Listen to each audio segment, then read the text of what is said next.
तो हम लोग बात करने वाले थे आपका संपत्ति पे कि what is the property. Property आखिर क्या है, क्योंकि जूरिस्प्रूडेंस में इसी पर बात चलती है कि जिन संकल्पनाओं का, जिन नामों का आप प्रयोग अपने दैनंदिन जीवन यानी डेली रूटीन लाइफ इसमें करते हैं, आखिर इनके एक्चुअल अर्थ हैं क्या। हम लोगों ने देखा था अधिकार कर्तव्य, इसकी डेफिनेशन निकल कर आई कि अधिकार एक दावा है जो कोई भी व्यक्ति समाज के विरुद्ध ये रख रहा है और समाज उस दावे को मान्यता इसलिए दे रहा है कि उस मान्यता में स्वयं समाज का भी हित है और इस व्यक्ति का हित ये भी है। कई विद्वानों ने परिभाषित किया कि अधिकार क्या है, क्षमता है, और जो कानून के द्वारा आपको दी जा रही है। सामर्थ्य इस रूप में परिभाषित किया, व्यक्तित्व को डिफाइन किया कि व्यक्तित्व ये क्या है, ये दशा और सामर्थ्य इसका योग है। ये मानव प्राणी के पास हो भी सकता है, मानव प्राणी के पास ना हो ये भी संभव है। ये मानव के साथ साथ मानवेतर उनके पास हो ये भी संभव है। जिन्हें आप अस्तित्ववान मानव प्राणी नहीं कह सकते, उनके पास विधिक व्यक्तित्व हो सकता है, जैसे रिक्तदाय। जो अस्तित्ववान मानव प्राणी हो सकता उनके पास भी ना हो, जैसे दास। ठीक है, ये सारी चीजें हम लोगों ने देखी थी जो वस्तुएं अस्तित्व में है किंतु न तो मानव प्राणी है और न ही प्राणी है, उनके पास विधिक व्यक्तित्व हो सकता है। क्यों? कानून ने उन्हें सामर्थ्य ये प्रदान कर रखी है अधिकार और कर्तव्य को धारित करने की। तो जूरिस्प्रूडेंस में हम लोग यही लगातार अध्ययन करते हैं कि जिस शब्द का प्रयोग हम कर रहे हैं कानून की दुनिया में, इनफैक्ट इन एक्चुअल उसके अर्थ क्या है। स्टेटस इसे डिफाइन किया कि स्टेटस यानी परिस्थिति ये क्या चीज है। तो उसका परिस्थिति ये दशा है आपकी। ठीक है, दशा अर्थात जिस रूप में आप पाए जा रहे हैं, ठीक है, वो दशा आपका स्टेटस ये कहलाती है। समाज में जो आपकी दशा है, आप आईएएस हैं ये आपका स्टेटस है। ठीक है, आप टीचर हैं ये आपका स्टेटस है, क्योंकि वो एक विशेष दशा है। If you are a bureaucrat then you can enjoy such a privilege which are vested in that post. आप व्यक्ति के तौर पर अलग है, बट ब्यूरोक्रेट के तौर पर अलग है। ब्यूरोक्रेट के तौर पर आपकी जो दशा है वो अलग है, और आम आदमी के तौर पर जो आपकी दशा है वो अलग है।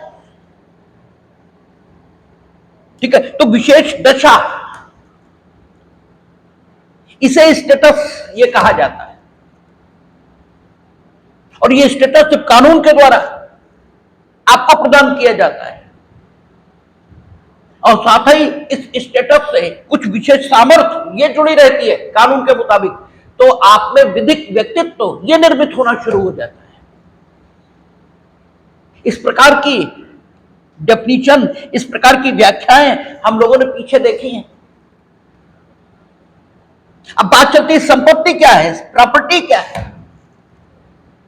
और आज की तिथि पर तो यह समझना और प्रासंगिक हो रहा है, क्योंकि देश में चुनाव है, और अभी जो ओवरसीज कांग्रेस के अध्यक्ष सैम पित्रोदा, उन्होंने यह कहा है कि व्यक्ति के मरने के साथ उसकी सारी संपत्ति उसके उत्तराधिकारियों को नहीं जानी चाहिए। उसमें से 55% ये राज्य के द्वारा ले ली जानी चाहिए वेल्थ टैक्स के आधार पर। अब केवल 45% ये उसके उत्तराधिकारियों को मिलनी चाहिए। इस प्रकार की व्यवस्था की वकालत सैम पित्रोदा ने की है। तो हमें जानना होगा कि संपत्ति ये क्या है इनफैक्ट, और ये मनुष्य के पास आई कहां से। क्या मनुष्य ने स्वयं इसको अर्जित किया है। यह कानून की कोई भूमिका है, क्योंकि अगर कानून ने संपत्ति व्यक्ति को नहीं दी तो कानून को कोई नैतिक हक यह भी नहीं हो सकता कि वो किसी से उसकी संपत्ति ले ले। जो आपने दिया नहीं वो आप लेंगे नहीं। फंडामेंटल राइट, इनके पीछे जो कॉन्सेप्शन है वो कॉन्सेप्शन यही है कि चूंकि आपने जीवन दिया नहीं इसलिए जीवन आप लेंगे नहीं। स्वतंत्रता आपने दी नहीं, स्वतंत्रता आप लेंगे नहीं, क्योंकि अगर स्वतंत्रता आपने दी है तो फिर तिलक गलत है।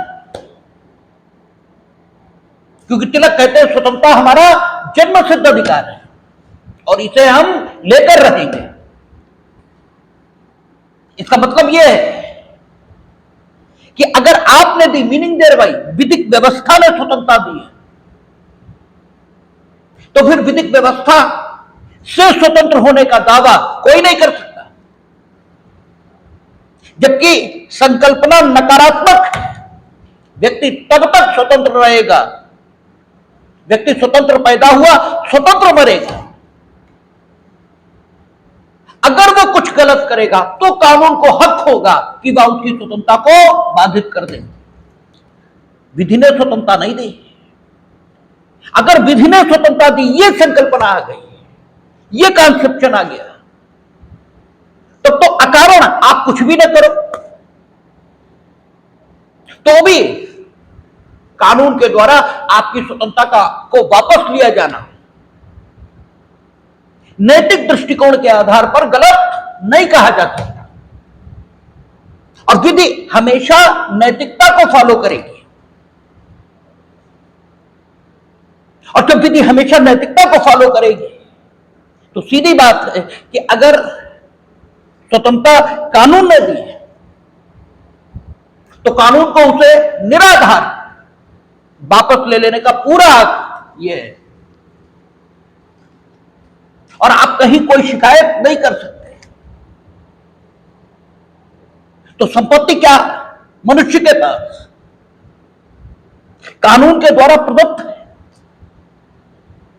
इस प्रश्न पर विचार यह करना जरूरी है। संपत्ति आखिर है क्या? हम किसको संपत्ति कहते हैं? तो ये कहा कि संपत्ति अधिकारों की विषय वस्तु है। प्रथमता ये अर्जित कैसे हुई? प्रथमता ये मानव के पास आई कहां? तो मनुष्य स्वभाव से अर्जनशील है और अपनी अर्जनशील प्रवृत्ति के कारण उसने इसको ग्रहण किया। यह प्राथमिक विचार है, यह प्राथमिक विचार है कि संपत्ति ये क्या चीज है? ये अधिकारों की विषय वस्तु।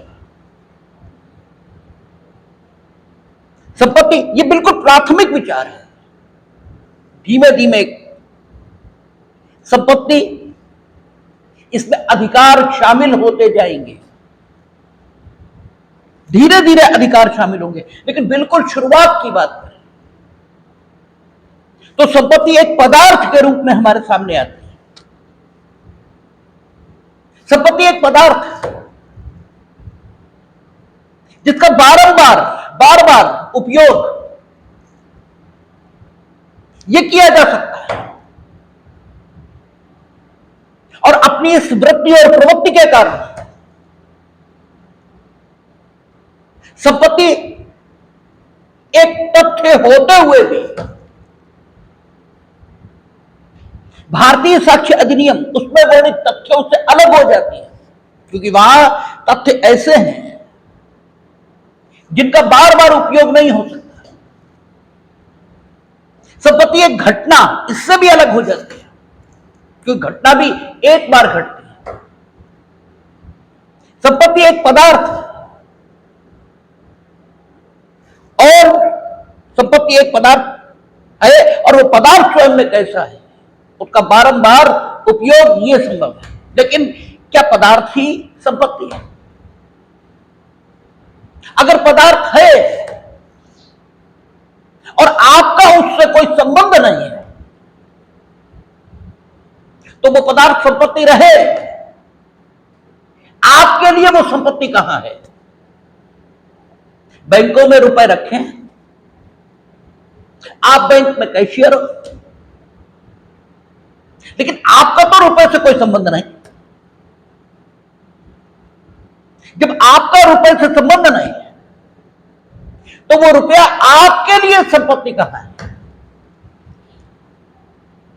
यहां पर आप ऑब्जर्व करेंगे तो एक बात निकल कर आ रही है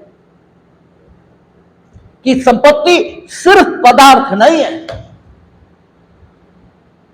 बल्कि उस पदार्थ से मनुष्य का एक विशेष प्रकार का संबंध, इसे संपत्ति कहते हैं। अगर आपका उस पदार्थ से जिसे संपत्ति समझा गया है उससे एक विशेष प्रकार का संबंध ये नहीं है तो वह पदार्थ आपके लिए संपत्ति ये कभी नहीं हो सकता। अब इस रूप में संपत्ति को परिभाषित करें कि संपत्ति क्या है? मनुष्य का एक पदार्थ से विशेष संबंध। संपत्ति मनुष्य का एक ऐसे पदार्थ से जिसका बार बार उपयोग हो सकता है, एक विशेष प्रकार का संबंध है और यह संबंध तथ्य और घटनाओं से भिन्न प्रकार का है। संपत्ति एक ऐसे पदार्थ जिसका बार बार उपयोग किया जा सकता है, उससे मनुष्य का एक विशेष प्रकार का संबंध है। यह संबंध स्थापित कैसे हुआ? ठीक है, प्राथमिक तौर पर अगर हम देखें तो प्राथमिक तौर पर संपत्ति की यह डेफिनेशन उभर कर सामने आती है कि मनुष्य का एक विशेष पदार्थ से एक विशेष प्रकार का संबंध, और वो पदार्थ स्वयं में किस गुणधर्म का है? वो पदार्थ स्वयं में इस गुणधर्म का है कि उसका बार बार उपयोग ये होता है।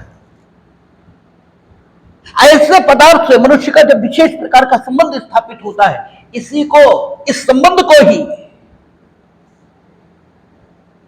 क्या कहते हैं? संपत्ति। लेकिन इस संबंध का उस पदार्थ के बिना कोई अस्तित्व नहीं,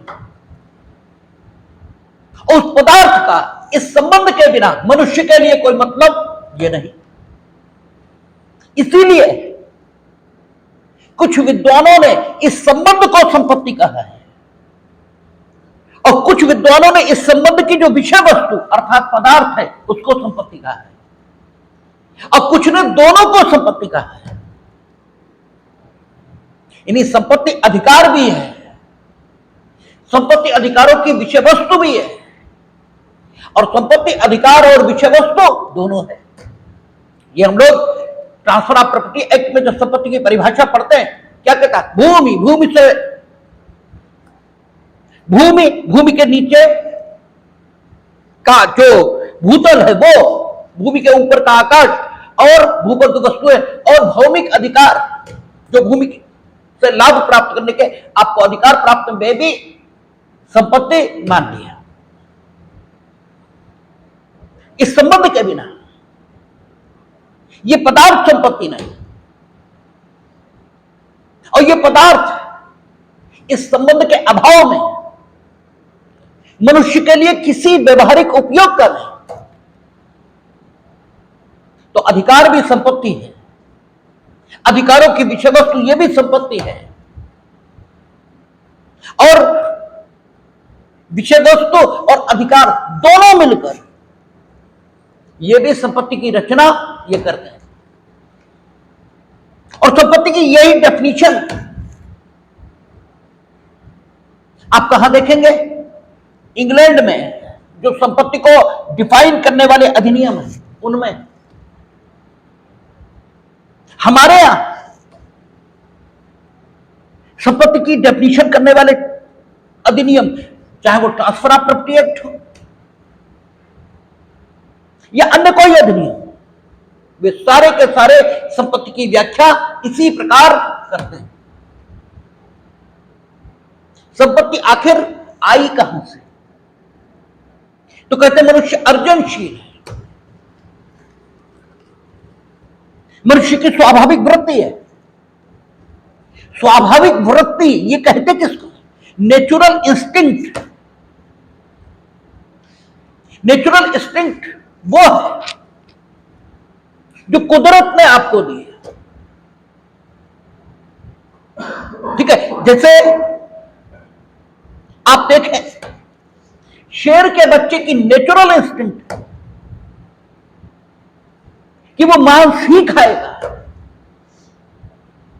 और हिरण के बच्चे की नेचुरल इंस्टिंक्ट कि वो वनस्पति यही खाएगा। शेर के बच्चे की नेचुरल इंस्टिंक्ट कि जो चीज उसे देखकर भाग रही है वो उसे अपना शिकार ये मानेगा। ये उसकी नेचुरल इंस्टिंक्ट है। ये आप संबंधों में भी देख सकते हैं। किसी बच्चे का किसी, ठीक है, जो मां कहलाती उससे जो संबंध है, उस संबंध की नेचुरल इंस्टिंक्ट है कि वो, ठीक है, बच्चे का लालन पालन ये करती ही है। ये आप जानवरों में भी देख सकते, या आप मानवों इसमें भी देख सकते। और ये नेचुरल इंस्टिंक्ट के कारण जो ये संबंध है, इसमें मां के स्थान पर जो महिला है, अगर ये बच्चे के लिए कल्याणकारी काम नहीं करती तो उसके लिए फिर मां शब्द का उपयोग नहीं हुआ भाषा में, उसके लिए अलग शब्द खोजा गया। और वो शब्द क्या है? डायन। क्योंकि ये संकल्पना के विरोध में है। ठीक है, ये नेचुरल जो मीनिंग है उसी के खिलाफ है। क्योंकि मां ये शब्द जैसे ही कहेंगे आप, वैसे ही जो कुछ दिमाग में परावर्तित होगा वह उस वास्तविकता से भिन्न है जो वास्तविकता इस मां के द्वारा अपने बच्चे के प्रति की जा रही है। तो फिर इसके लिए मां शब्द का उपयोग हो ही नहीं सकता। अलग उसके लिए शब्द खोजा गया और अलग उस शब्द का अर्थ ये बनाया गया। तो है क्या? मनुष्य की नेचुरल इंस्टिंक्ट है अर्जनशीलता, उसे रोका नहीं जा सकता, वो अर्जित करेगा। और जो कुछ आप में स्वाभाविक तौर पर मौजूद है उसका उपयोग किया जा सकता है। वो भले ही हानिकर है लेकिन उसे नष्ट ये नहीं किया जा सकता। आप में लोभ है, आप में लालच है, तो अगर कोई दावा करेगा कि हम आप में मौजूद लोभ और लालच को खत्म कर देंगे तो यह संभव नहीं है। जो कुछ संभव है वो सिर्फ इतना कि आपके लोभ और लालच का समाज के लिए उपयोग यह कर लिया जाए। इहरिंग इसी को हितों का संतुलन कहता है और प्यूफेंडार्फ इसी बात के लिए कहता है कि मनुष्य में अच्छाई और बुराई एक साथ रखी गई है और हम न तो अच्छाई खत्म कर सकते हैं और न बुराई। हमारी कुशलता इसमें है कि हम अच्छाई का उपयोग ये भी कर लें और बुराई का उपयोग ये भी कर लें। और समाज में ऐसा होता है आपकी बुराई का उपयोग करते हैं और ये कहते हैं कि अगर आपने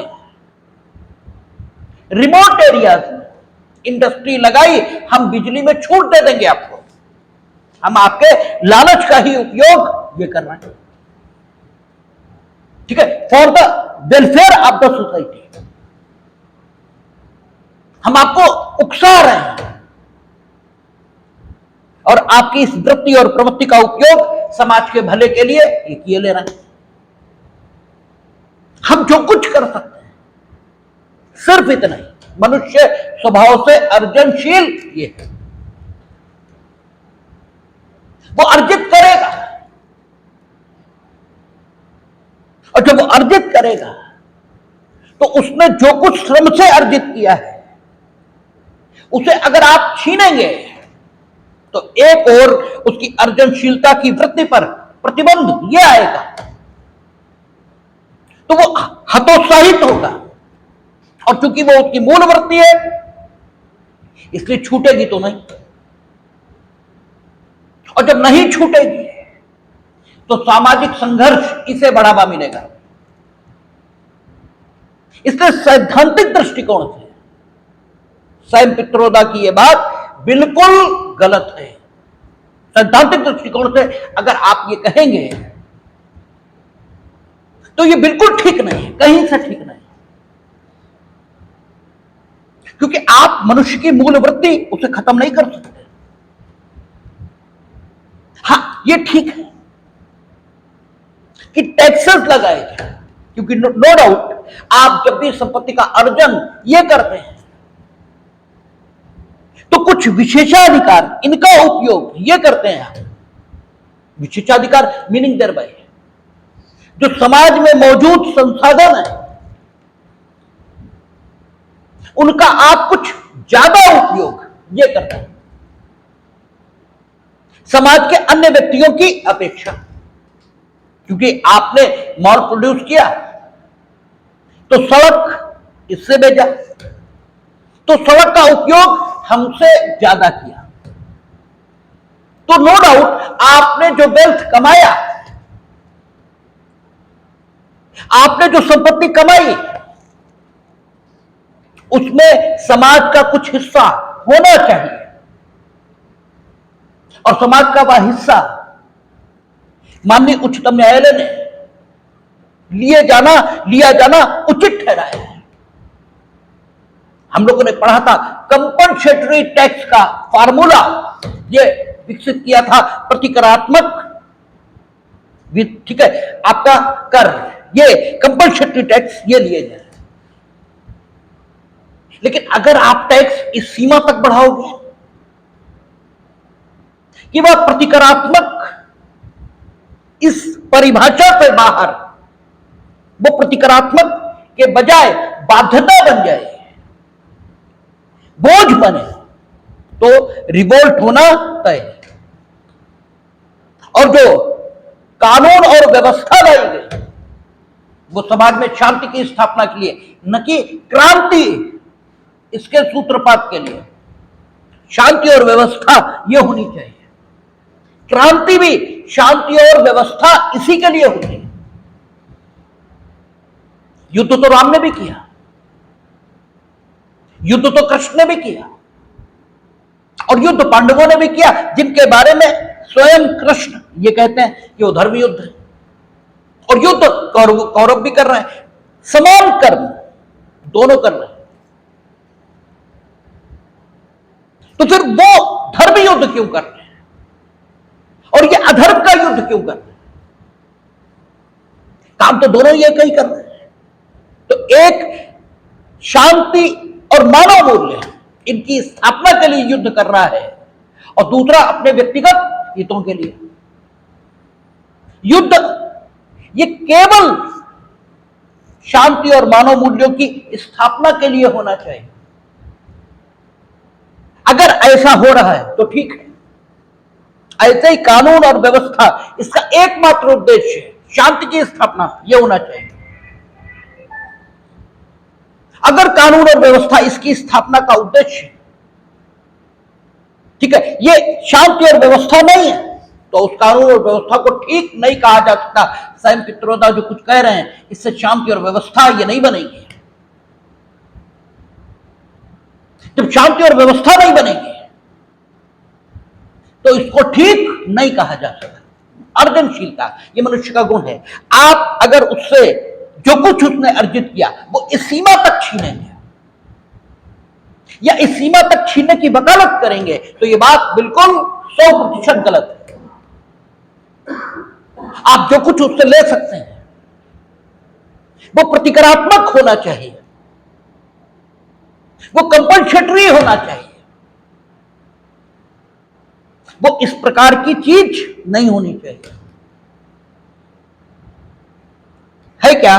मनुष्य ने संपत्ति को अर्जित अपनी अर्जनशीलता की वृत्ति के कारण किया। जरा कल्पना करें, जब मनुष्य पृथ्वी पर आया तब जो कुछ संसाधन यहां मौजूद थे उन पर सारे मनुष्यों का एक सामान्य अधिकार था। सारे मनुष्य उसके सामान्य रूप से अधिकारी थे। सामान्य रूप से अधिकारी थे मीनिंग देयर बाय, अगर जल को संसाधन माने तो जल पर आपका उतना ही है जितना मेरा, न मेरा है न आपका है। ठीक है, जब यक्ष ये कह रहा है कि मेरे प्रश्नों का उत्तर दो और इसके बिना तुम जल नहीं पी सकते, और अर्जुन या भीम यानी युधिष्ठिर के अतिरिक्त अन्य पांडव जल पीने का प्रयास कर रहे हैं, तो वो इनफैक्ट क्या कर रहे हैं? इनफैक्ट वो यही कर रहे हैं कि जो एकाधिकार प्राकृतिक संसाधनों पर स्थापित करने का प्रयत्न किसी के द्वारा किया जा रहा है, उस प्रयत्न को चुनौती दे रहे हैं। उनका कहना है कि पानी इस पर स्वाभाविक अधिकार प्यासे का है, आप नहीं रोक सकते, आप ये कंडीशन नहीं लगा सकते कि पहले मेरे प्रश्नों का उत्तर दो। जल आपका नहीं हो सकता, जल पर प्रथम अधिकार प्यासे का है, मानव जाति के प्रत्येक सदस्य का है। ठीक है, तो क्या है कि प्राथमिक अवस्था में सारे मनुष्यों का सारे संसाधनों पर समान अधिकार था, और इस अवस्था को इस रूप में कहा जाता है कि मानवों का सामान्य अधिकार था सभी उपलब्ध संसाधनों पर। जब सभी उपलब्ध संसाधनों पर सामान्य अधिकार मानवों का था तो मानवों ने इन संसाधनों में से कुछ संसाधनों को अपने लिए ग्रहण किया। ठीक है, ये अवस्था सिर्फ ग्रहण करने की है, सिर्फ ग्रहण किया। इस अवस्था को जब सभी मनुष्यों का उपलब्ध सभी संसाधनों पर सामान्य अधिकार था, रोमन विधि व्यवस्था में इसे प्राकृतिक कब्जा कहा गया है। सेबिनी ने इसे अवरोध कहा है। जो एंग्लो अमेरिकन विधि व्यवस्था है उसने इस अवस्था को निगरानी या कस्टडी अभिरक्षा कहा है, यानी सारे संसाधन सभी की अभिरक्षा में है, सारे संसाधन सबने अपने लिए रोक रखे हैं, अवरोध। ठीक है, सेबिनी से अवरोध की अवस्था कहता है। और जो रोम के विधिशास्त्री हैं वो इस अवस्था को प्राकृतिक कब्जे की अवस्था कहते हैं। मनुष्य ने सबसे पहले ग्रहण किया या धारण किया इन वस्तुओं को जो मौजूद थी चारों ओर। ठीक है, और मनुष्य ने इनको ग्रहण या धारण क्यों किया? अर्जनशीलता की वृत्ति के कारण। और सबसे पहले उसने जिन वस्तुओं को धारण या ग्रहण किया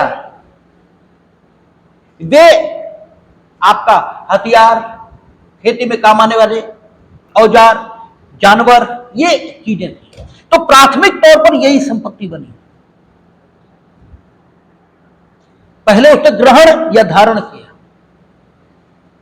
ठीक है, और ग्रहण या धारण करने के जो सिद्धांत हैं, जिन सिद्धांतों पर उसने ग्रहण और धारण किया, वे ही सिद्धांत संपत्ति के उत्पत्ति के सिद्धांत कहलाते हैं। और वे 6 हैं: प्राकृतिक सिद्धांत, तत्वमीमांसी सिद्धांत, ठीक है, मनोवैज्ञानिक सिद्धांत, ऐतिहासिक सिद्धांत, प्रमाणवादी सिद्धांत और समाजशास्त्रीय सिद्धांत।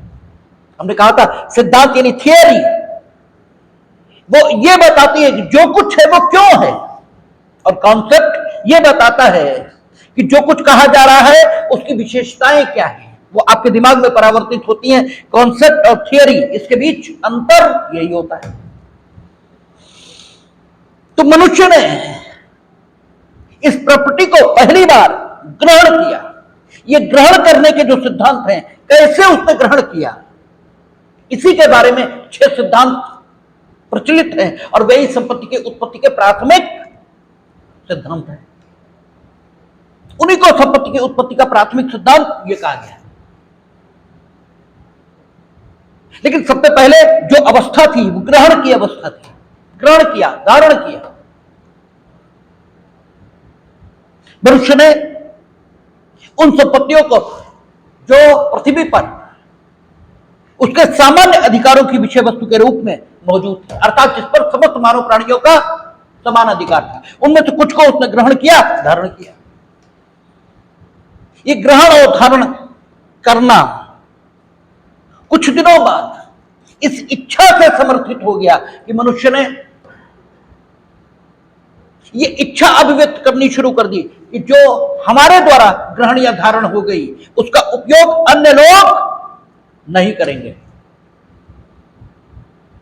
यानी वो विषय वस्तु नियोजन की बहुलता के दायरे से बाहर आ गई, यानी हर कोई उसे अपने हक में नियोजित नहीं कर सकता था, बल्कि मनुष्य ने इच्छा अभिव्यक्त की कि जो कुछ उसने ग्रहण या धारण कर लिया है उसको अन्य लोग नियोजित न करें। इसी को कब्जे की अवस्था कहा है। यहां इच्छा आ गई है, ग्रहण और धारण इच्छा के साथ हो गया। अब प्राकृतिक कब्जा, जिसे रोम में प्राकृतिक कब्जा कहा, उससे विधिक कब्जा की ओर समाज बढ़ गया है। और ये नागरिक समाज, यानी जब राज्य स्थापित हो जाता है तभी यह अवस्था आती है, ठीक है ना, कि मनुष्य ने ये इच्छा अभिव्यक्त करनी शुरू कर दी है कि जो कुछ उसने ग्रहण और धारण किया था अपनी अर्जनशीलता से अर्जित करके, उसे अन्य कोई अपने उपयोग में न लाए। ये इच्छा मनुष्य ने अभिव्यक्त की, और उसकी इस इच्छा के सम्मान के लिए राज्य नाम का उपकरण ये अस्तित्व में आ गया। यानी नागरिक समाज जब स्थापित होना शुरू होता है तभी ये स्थिति आती है, ठीक है। अब हम कब्जे की ओर बढ़ गए, और रोम में इस अवस्था को विधिक कब्जा ये कहा है, लीगल पोजीशन ये कहा है। सेविनी भी इसे कब्जा कहता है। प्राथमिक अवस्था को वो प्राकृतिक कब्जा, इसके बजाय अवरोध, डिटेंशन ये कहता है। अब वो भी इसे कब्जा कहेगा। एंग्लो अमेरिकन व्यवस्था में पिछली बात को प्राकृतिक कब्जा या अवरोध से भिन्न शब्द अभिरक्षा यानी कस्टडी या निगरानी यदि दिया गया था। अब एंग्लो अमेरिकन विधि व्यवस्थाओं में भी इस अवस्था को कब्जे की अवस्था ये कहा है। यानी संपत्ति के विभिन्न चरण ये आ रहे हैं। अर्जनशीलता से मामला शुरू हो रहा है, अर्जनशीलता से, यानी मनुष्य अपनी स्किल से संपत्ति का अर्जन ये कर रहा है। पहले उसने ग्रहण किया, फिर उसने कब्जे में अपने लिया, और जब कब्जा, ठीक है, वो लेता है तभी समाज की स्थापना होती, नागरिक समाज। यानी नागरिक समाज काहे के लिए अस्तित्व में आया था? मनुष्य के कब्जे की रक्षा के लिए, मनुष्य की संपत्ति के कब्जे की रक्षा के लिए। और स्वयं पित्रोदा क्या बता रहे हैं कि मूल रूप से राज्य जिसलिए अस्तित्व में आया उसके विपरीत काम करे, यानी मनुष्य द्वारा अर्जित संपत्ति को छीन ले, उसके आधे से अधिक भाग को छीन ले, यानी रक्षक ही भक्षक बन जाए, यानी पुलिस ही लूट करे, ये कह रहे हो। ठीक है, ये तो कब्जा की जो संकल्पना है वही नागरिक समाज में आई थी। आपने इस सारी संकल्पना को बदल के रख दिया। ठीक है, ये तो होली गलत है। इसके बाद तीसरी अवस्था आती है, और इस कब्जे की अवस्था जब आती है तो चूंकि नागरिक समाज आ जाता है, ठीक है, और ये नागरिक समाज राज्य कहलाता है, और ये राज्य संरक्षित करता है कब्जे को। राज्य इस बात को सुरक्षा देता है, मान्यता देता है कि मनुष्य ने अर्जित जो कुछ किया और जो इस प्रकार उसने अर्जित कर लिया कि अब उसमें इच्छा पैदा हो गई कि उसके कब्जे की या उसके द्वारा अर्जित जो विषय वस्तु है उसे लोग अपने कब्जे में न लें या अपने उपयोग में न लें, तो ये अवस्था उसके कब्जे की अवस्था मानी जाएगी, उसके विधिक कब्जे की अवस्था मानी जाएगी, और राज्य इसको संरक्षण देगा। इसका उदाहरण आप यसारे में धारा 6 में देख सकते हैं। यसारे में धारा 6 है, वहां कब्जे को संरक्षण है। ठीक है, स्वामित्व का सवाल नहीं उठेगा। जो कब्जे में है अगर उसे डिस्पोज किया जाएगा तो विधि 6 माह के भीतर उसके द्वारा बात लाए जाने की दशा में उसे कब्जे में पुनर्स्थापित ये कर देगी। सीआरपीसी सेक्शन 135, पुरानी सीआरपीसी की बात कर रहा हूं, सेक्शन 137 कहता है भूमि का मालिक कौन, इससे मतलब नहीं है, जो कब्जे में है उसको संरक्षित किया जाएगा। कब्जे को संरक्षण यह मिलना शुरू हो जाता है। फिर तीसरी अवस्था आती है, और इसमें स्वामित्व के अधिकार ये जन्म लेते हैं। स्वामित्व का अधिकार काहे से आता है? दखल से आता है, जिसे अध्यासन शुद्ध हिंदी में कहा जाता है। ठीक है, ये जो शब्द है आप बैनामा पढ़िएगा कभी, सेल डीड, इसको पढ़िएगा। सेल डीड में शब्द लिखे होते हैं, मैंने कब्जा व दखल अमुक व्यक्ति को दे दिया और इन्हें स्वयं के समान विकृत संपत्ति का स्वामी बना दिया। ये दखल क्या है? कब्जा क्या है?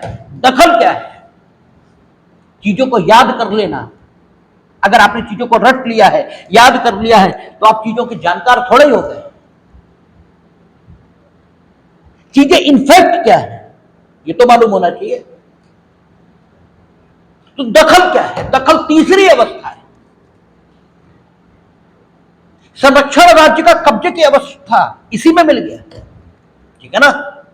लेकिन दखल की अवस्था सर्वोच्च है, और जो कब्जा व दखल दोनों आ जाएंगे तब स्वामित्व ये पैदा होगा। इसीलिए लिखते हैं ना, मैंने कब्जा व दखल इनको दे दिया। हमने कहा ना, चीजों का जो क्रोनोलॉजिकल ऑर्डर होता है उसको देखना चाहिए।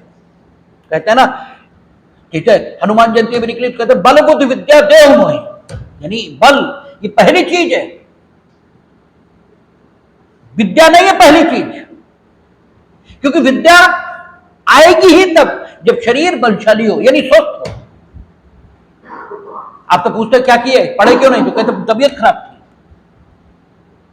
विद्या आ ही नहीं सकती, एक क्रोनोलॉजिकल ऑर्डर है, कहता बल बुद्धि विद्या देव मोहि। सबसे पहले बल ये चाहिए, बुद्धि भी नहीं चाहिए। बुद्धि भी आ ही नहीं सकती जब तक बल ना हो, यानी स्वस्थ शरीर ना हो। वही हमने पहले भी कहा, रामचरितमानस कहते अजर अमर गुण निधि सुतो, अजर पहले होइए, अमर होइए। और अगर अजर नहीं है यानी शरीर रोगग्रस्त है, शरीर बूढ़ा हो रहा, तो अमर होने का कोई सुख ये नहीं है। तब तो अमर होना दुखदाई है,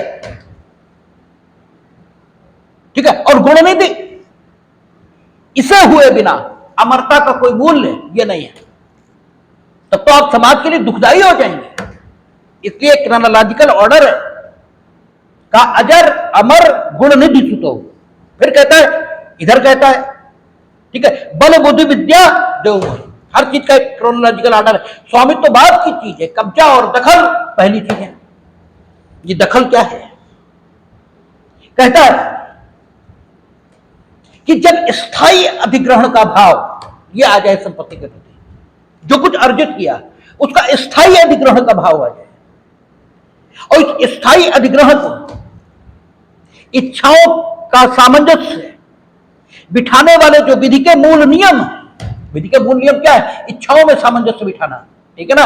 हमारी इच्छा है कि ये हमें मिले, आपकी इच्छा है हमें मिले, सबकी इच्छा, भाई प्राकृतिक अवस्था में तो सबकी इच्छा थी कि ये संपत्ति हमें मिल जाए, आपकी सब इच्छा है हमारी हमें मिल जाए, और अधिकार सबका समान, सब उसी परमपिता की संतान। तो आखिर इच्छाओं में सामंजस्य बिठाने के कोई नियम ये तो बनाने पड़ेंगे। यही नियम चलो बना लेंगे कि जो पहले आएगा वो पहले पाएगा, यही बना लेते हैं, ठीक है। प्राथमिक तौर पर यही नियम सबसे ठीक भी है, सबसे न्यायपूर्ण भी है कि भाई जो पहले आएगा पहले पाएगा, ठीक है। तो इच्छाओं में सामंजस्य बिठाने के जो नियम हैं, जिन्हें सार्वजनीन विधि के मूल सिद्धांत कहा जाता है, ठीक है, उनसे कानून का बल प्राप्त करके, ठीक है, जब एक व्यक्ति अपने द्वारा स्थायी तौर पर अधिग्रहित की चीज के संबंध में दूसरों को इस प्रकार बंधन के अधीन कर देने की शक्ति प्राप्त कर लेता है कि दूसरे उसके द्वारा स्थायी तौर पर अधिग्रहित वस्तु का उसकी इच्छा से असंगत उपयोग न करें, तो उसने दखल कर लिया है चीजों पर, यह कहा जाता है। यानी दखल क्या है? जब आपने किसी चीज को स्थायी तौर पर अधिग्रहित कर लिया है, और स्थायी तौर पर अधिग्रहित करके जो कानून के इच्छाओं के, ठीक है, सामंजस्य के मूल सिद्धांत हैं, उनसे आपने इस स्थायी अधिग्रहण के संबंध में विधि का बल प्राप्त कर लिया है। यानी कानून मान्यता देने लगा कि अब स्थायी तौर पर आप ही ने अधिग्रहित कर दिया है, और इस विधि के बल से, यानी इस स्थायी अधिग्रहण के कारण आप दूसरों को इस प्रकार बंधन के अधीन कर देने की ताकत में आ गए कि दूसरे आपकी इच्छा से असंगत उपयोग इस संपत्ति का न करें, तो आपने संपत्ति पर दखल कर लिया है और कानून आपकी इसमें मदद कर रहा है। दखल स्थायी अधिग्रहण है संपत्ति का, और संपत्ति का यह स्थायी अधिग्रहण इच्छाओं के सामंजस्य से संबंधित विधि के मूल सिद्धांतों से समर्थित है, और विधि के इस समर्थन के कारण वह व्यक्ति जो स्थायी तौर पर संपत्ति को अधिग्रहित करता है, यह इस स्थिति में आ जाता है कि यह दूसरों को इस प्रकार बाध्य कर सकता है कि दूसरे इसकी इच्छा से असंगत उपयोग इसके अधीन या इसके द्वारा अधिग्रहित संपत्ति का न कर सके। इसी दशा को दखल कहा जाता है। तो प्राथमिक तौर पर मनुष्य ने क्या, अपनी अर्जनशील प्रवृत्ति से संपत्ति को अर्जित किया, फिर वो कब्जे में आया और फिर उसने दखल प्राप्त कर लिया, और जब कब्जा और दखल दोनों उसमें आ गए, वो स्वामी कहलाने लगा। यही संपत्ति एक पदार्थ से मनुष्य का एक विशेष प्रकार का संबंध है। यह पदार्थ ऐसा है जिसका बार बार उपयोग संभव है, और यह विशेष संबंध प्रथमतः ग्रहण करने या धारण करने से उत्पन्न हुआ।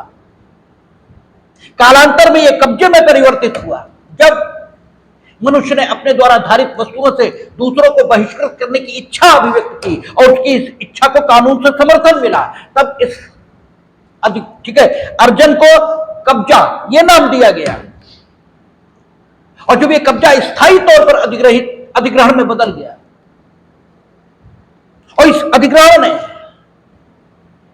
इच्छाओं के सामंजस्य से संबंधित विधि के मूल सिद्धांतों से मान्यता प्राप्त कर ली और इस मान्यता के आधार पर स्थायी तौर पर अधिग्रहण करने वाला व्यक्ति दूसरों को इस वस्तु के संबंध में अपनी इच्छा से असंगत कार्य करने से रोकने की स्थिति में आ गया। तो कब्जा और दखल दोनों इस व्यक्ति के पास है, ऐसा कहा गया। और इस कब्जा और दखल की संयुक्त अवस्था को ही स्वामित्व कहा गया। ठीक है, कब्जा किसी के पास, किराएदार के पास कब्जा होता है पर दखल नहीं। ठीक है ना, किराएदार के पास कब्जा होता है, दखल नहीं होता। स्वामी के पास कब्जा भी है, दखल भी है। ऐसे संपत्ति जनरेट हुई। लेकिन चूंकि विशेष संबंध का परिचय है, इसलिए कतिपय व्यवस्थाओं में स्वयं अधिकारों की विषय वस्तु, इसे संपत्ति कहा गया। कई जगह पर अधिकारों को संपत्ति कहा गया, कई जगह दोनों को कहा गया। इस रूप में आप देख सकते हैं, सुखाधिकार संपत्ति है, उपभोग का अधिकार संपत्ति है, दोनों को मिला दो तो भी संपत्ति है। ठीक है, इस प्रकार से संपत्ति का निर्माण यह हुआ। संपत्ति की जो व्याख्या है, एक नवीन डेवलपमेंट ये भी हुआ कि पर्सनल राइट। देखिए, दो प्रकार की प्रॉपर्टीज आप सुनते हो समाज में। रियल एस्टेट, जब आप कहते हो रियल एस्टेट, इसका मतलब अनरियल एस्टेट ये भी होती है। भाई रियल एस्टेट आप कहते हो, और इसे कानून में क्या बोलते हैं? ठीक है, आपका संपत्ति, ठीक है, एक वो संपत्ति जिसे सांपत्तिक अधिकारों के तहत संपत्ति माना जाता है, और दूसरी व्यक्तिगत पर्सनल प्रॉपर्टी। एक शब्द आता है व्यक्तिगत संपत्ति। व्यक्तिगत संपत्ति क्या है? जैसे ख्याति का अधिकार, यह व्यक्तिगत संपत्ति है। इकोनॉमिक असेट नहीं है। ख्याति इकोनॉमिक असेट प्रारंभिक तौर पर नहीं थी, लेकिन आज ख्याति भी इकोनॉमिक असेट बन गई है। क्यों? क्योंकि बुरे शील के आदमी से कोई संविदा करना ही नहीं चाहता, और एक पर्टिकुलर व्यापार में काम करते करते आप एक विशेष प्रकार की ख्याति अर्जित कर लेते हैं। तो जो पहले इकोनॉमिक असेट नहीं था, वो अब इकोनॉमिक असेट है, वो अब संपत्ति है। यानी संपत्ति में विस्तार हुआ है। प्रारंभिक तौर पर पदार्थ संपत्ति माना गया, फिर वे अधिकार जो आपको पदार्थ पर प्राप्त थे उन्हें भी संपत्ति माना गया,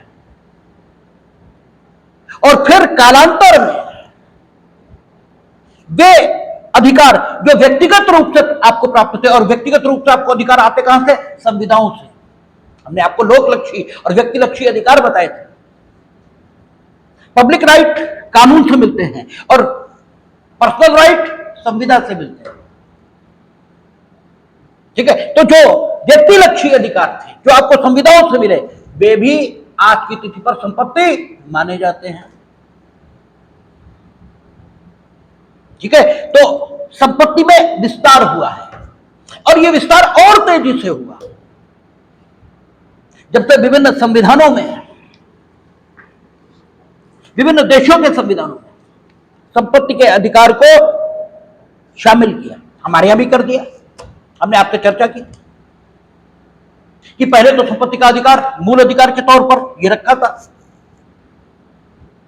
अभी भी संवैधानिक यानी संवैधानिक अधिकार, सांविधिक नहीं, स्टैट्यूटरी नहीं, कॉन्स्टिट्यूशनल राइट, इसके तौर पर अभी भी भारत के संविधान में शामिल है। अगर हम प्रायोगिक महत्व के आधार पर देखें, प्रैक्टिकल इंपॉर्टेंस इस आधार पर कैटेगराइज करना शुरू करें, तो जो स्टैट्यूटरी राइट होता है, ये सबसे, ठीक है, आप कहें कि वीक पोजीशन में दिखाई देता है। कॉन्स्टिट्यूशनल राइट इसके ऊपर और फंडामेंटल राइट सबसे ऊपर। कारण कि फंडामेंटल राइट के प्रवर्तन हेतु एक ऐसी रेमेडी आपको अवेलेबल है जिसके आधार पर आप सीधे देश के उच्चतम न्यायालय के समक्ष समावेदन ये प्रस्तुत कर सकते हैं। अनुच्छेद 32 जो स्टैट्यूटरी राइट है इसके बारे में, ठीक है, अनुच्छेद 226 के अंतर्गत हाई कोर्ट तक आप जा सकते हैं प्रथम बार में। अन्यथा इंस्टीट्यूट जिस न्यायालय में जाने का अनुदेश आपको दे रहा है आप वहीं जाइए, जा सकते हैं हाई कोर्ट। लेकिन अगर आप हाई कोर्ट पहुंचते भी तो वो एक कहकर आपकी याचिका खारिज कर देते हैं कि there is alternative remedy, you must go there and exhaust that remedy and after that if you will be unsatisfied then come before us. सीधे व्यवस्था तो है लेकिन आपको व्यवहारिक तौर पर उच्च न्यायालय के समक्ष जाने में भी दिक्कत, इसलिए और स्टैट्यूटरी राइट खत्म जब चाहो कर दो। तो इस नाते स्टैट्यूटरी राइट की पोजीशन वीक, कॉन्स्टिट्यूशनल राइट अगर है तो रेमेडी के पॉइंट ऑफ व्यू से आप सीधे high court, after that supreme court ये जा सकते हैं। लेकिन उसे समाप्त करना स्टैट्यूटरी राइट की अपेक्षा चूंकि कठिन है, स्पेशल मेजॉरिटी कॉन्स्टिट्यूशनल अमेंडमेंट के लिए चाहिए होती है, वो आवश्यकता उसकी पड़ जाएगी, इसलिए उसका स्टेटस कम से कम स्टैट्यूटरी राइट की अपेक्षा ऊपर है। तो संपत्ति का अधिकार आज की डेट पर क्या है? कॉन्स्टिट्यूशनल राइट, फंडामेंटल नहीं माना। अब क्योंकि फंडामेंटल राइट माना ही नहीं, उसको कॉन्स्टिट्यूशनल राइट मान लिया, इसलिए उसके स्टेटस में जो बदलाव आया है वो बदलाव ये कि पहले उसके लिए अनुच्छेद 32 के अंतर्गत सीधे उच्चतम न्यायालय जाया जा सकता था, अब सीधे नहीं जाया जा सकता। इसके अलावा कोई बदलाव नहीं। लेकिन एक और बात है, जो वर्तमान ट्रेंड दिखाई दिया है, वो वर्तमान ट्रेंड ये कि सुप्रीम कोर्ट क्या कर रहा है, फंडामेंटल राइट का जो इंटरप्रिटेशन है वो UDHR, universal declaration of human right, इसके आधार पर कर रहा है। International covenant, political and civil right, political and, ठीक है, आपका सिविल राइट और जो cultural, social and cultural right, वो जो दो प्रसंविधाएं सामाजिक आर्थिक अधिकारों पर और आपका राजनीतिक अधिकारों पर, उनके हिसाब से कर रहा है। और चूंकि यूडीएचआर में संपत्ति का अधिकार ये दिया गया है, इसलिए फंडामेंटल राइट से उसको हटाने का प्रभाव भविष्य में ऐसा ही बना रहेगा जैसा आज है, इसमें भी संदेह दिखाई देता है। और ये एक और कारण है जिसके आधार पर यह कहा जा सकता है कि पित्रोदा गलत है, क्योंकि संपत्ति का अधिकार यूडीएचआर में भी दिया है, ठीक है, वो भी गलत, ठीक है। इस तो यहां से आपका जब से देशों के संविधानों में यूडीएचआर में संपत्ति के अधिकार को मान्यता मिली, तब से संपत्ति की जो डेफिनेशन है ये बढ़ती जा रही है। और आज की डेट पर संपत्ति हर उस अधिकार को भी मान रहे हैं जिसका कोई आर्थिक मूल्य ये हो सकता है, कोई आर्थिक मूल्य, जो रिक्विजिशन से संबंधित यानी संपत्ति के अभिग्रहण से संबंधित आवश्यक अर्जन सरकार करती है संपत्तियों का, क्योंकि विकास के लिए संपत्ति चाहिए सरकार को। तो उन अधिनियमों की जब व्याख्या हुई है सुप्रीम कोर्ट से, तो उन्होंने यह भी कहा कि जिस समय आप आवश्यक अर्जन संपत्ति का करेंगे उस समय आप संपत्ति के मूल्य में जो भविष्य में वृद्धि ये हो सकती है उसको ध्यान में रखेंगे। तो अगर जो भविष्य में वृद्धि हो सकती है संपत्ति के मूल्य में, वो तो एक संभावना है भाई, वो तो संभावना के अलावा और क्या है। उस संभावना को भी संपत्ति मान लिया और संभावना के लिए भी प्रतिकर देने की बात ये की है। ठीक है ना। अन्यथा तो वो पदार्थ जो अर्जित कर रहे हैं केवल वो होना चाहिए, ठीक है। उसके लिए प्रतिकर या संपत्ति के लिए प्रतिकर देंगे ना, तो ले क्या रहे। अगर पारंपरिक विचार होता तब तो केवल वो भूमि जो अर्जित कर रहा है उसके लिए प्रतिकर ये देते। उस मूल्य वृद्धि जो उस संभावित मूल्य वृद्धि उसके लिए प्रतिकर ये क्यों आता है। इसके मतलब संपत्ति के अर्थ इसमें विस्तार ये हो रहा है। Sagir Ahmad versus state of Uttar Pradesh, ये नेशनलाइजेशन से संबंधित मामला है। अनुच्छेद 19 आपको अधिकार देता है कि आप कोई भी वृत्ति उपजीविका व्यापार ये कर सकते हैं, लेकिन अनुच्छेद 19(6) है संभवतः, वो ये भी राज्य को हक देता है कि राज्य लोकहित में किसी भी व्यापार का राष्ट्रीयकरण ये कर सकता है, यानी ये व्यवस्था कर सकता है कि ये व्यापार सिर्फ हम करेंगे, बाकी कोई नहीं करेगा। जो ट्रांसपोर्टेशन का व्यापार है, राज्य ने इसके संबंध में इच्छा अभिव्यक्त की और ट्रांसपोर्टेशन का व्यापार अपने हाथों में ले लिया। अब जब ट्रांसपोर्टेशन राज्य ने अपने हाथों में ले लिया तो प्रत्येक अन्य व्यक्ति ट्रांसपोर्टेशन का व्यापार करने से वंचित हो गया। तो ये जो वंचित होना है इसको भी संपत्ति माना है, इसके लिए भी कंपनसेशन ये देने की बात की। यानी संपत्ति आज सिर्फ पदार्थ नहीं बची है, संपत्ति पदार्थ पर विशेष संबंध के कारण मनुष्य के जो अधिकार हैं केवल वही नहीं बचे, बल्कि संपत्ति की परिभाषा में उत्तरोत्तर प्रगति होती जा रही है। और ऐसे प्रत्येक अधिकार, ऐसे प्रत्येक हित उसको संपत्ति माना जा रहा है जिसका कोई आर्थिक मूल्य हो सकता है। हमारे यहां भी विभिन्न मुकदमे हैं जिनमें माननीय उच्चतम न्यायालय ने यह कहा है कि संपत्ति मूर्त हो सकती है, संपत्ति अमूर्त हो सकती है, और संपत्ति उस हर अधिकार और हित को माना जाएगा जिसका कोई आर्थिक मूल्य हो सकता है, ठीक है। तो संपत्ति प्राथमिक तौर पर मनुष्य ने अर्जित की।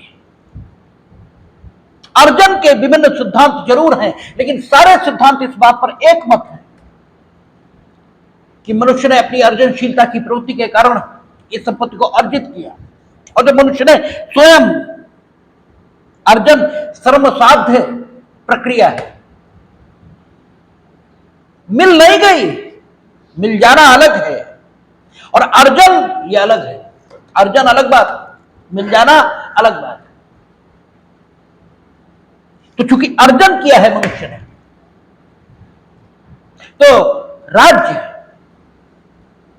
ये क्लेम करे कि चूंकि अर्जन में आपने संबंधित संपत्ति के, ठीक है, संबंध में कुछ ज्यादा अधिकार ये प्राप्त किए शेष समाज की तुलना में, जबकि संसाधनों पर शेष समाज का भी उतना ही हक था, इसलिए आप समाज को कुछ वापस करेंगे टैक्स के तौर पर। यहां तक तो बात ठीक है, लेकिन ये कुछ वापस करना, इतना अधिक वापस करना अगर बन जाए जो आधे से भी अधिक हो, तो इसे किसी भी दृष्टिकोण से उचित नहीं कहा जा सकता। इसलिए सैम पित्रोदा, उनकी बात 100% गलत है, और गलत को गलत कहने में कभी संकोच न करिए, वो कोई कितना भी बड़ा क्यों ना हो। और सैम पित्रोदा जैसे लोग तो इसलिए बड़े बन जाते हैं क्योंकि उन्हें कतिपय राजनीतिक घरानों का संरक्षण यह मिल जाता है, अन्यथा वो कुछ बड़े नहीं है। वे बात करो ना, मूल रूप से बात करो, ये ठीक है कि भाई कुछ वापस होना चाहिए, लेकिन कुछ में क्या 55% आता है? भाई कुछ वापस होना चाहिए, इससे तो सभी सहमत है, और कुछ वापस होना चाहिए इससे माननीय उच्चतम न्यायालय भी सहमत है। आपका पढ़ा है हम लोगों ने, कंपनसेटरी टैक्स का फार्मूला है। वो विकसित किया है। कहां? अनुच्छेद 301 से लेकर अनुच्छेद 306 तक उन्होंने उसको विकसित किया है। इस समय हम एकदम कंफर्म नहीं, 305 भी हो सकता है, 301 से 305 भी हो सकता है, लेकिन जहां तक हमें याद पड़ता है 301 से 306 हो भी सकता है 305 तक हो। लेकिन जो भी है, महत्वपूर्ण ये नहीं है कि 300 से लेकर 300 वो 301 से लेकर 305 तक है या 6 तक है। महत्वपूर्ण ये नहीं है, महत्वपूर्ण ये है कि माननीय उच्चतम न्यायालय ने पूर्व में ही कंपल्सरी टैक्स का फार्मूला ये इवॉल्व किया। और अगर उससे ज्यादा आप कह रहे हो तो अर्बन नक्सलियों जैसी सोच नहीं तो क्या है ये आखिर क्या है फिर? इसलिए ये बात बिल्कुल गलत है। मनुष्य ने संपत्ति का अर्जन किया, और क्योंकि अर्जन किया है इसलिए वो कुछ वापस करे समाज को, ये तो ठीक है, लेकिन वो वापसी वाला हिस्सा इतना ज्यादा हो जाए, ये किसी भी दृष्टिकोण से उचित नहीं कहा जा सकता। ठीक है, शेष मनुष्य ने जो अर्जित किया संपत्ति को, ये किन सिद्धांतों पर अर्जित किया, यानी वो 6 सिद्धांत, इनकी चर्चा हम लोग कल करेंगे। और कल रहेगी क्लास 1 बजे लगभग बैठेंगे हम लोग और इसको संपत्ति को कल खत्म कर लेंगे। ठीक है, प्रॉपर्टी को, ताकि सोमवार से हम लोग बात कर पाए किस पर, अगला जो स्वामित्व का कॉन्सेप्ट है इस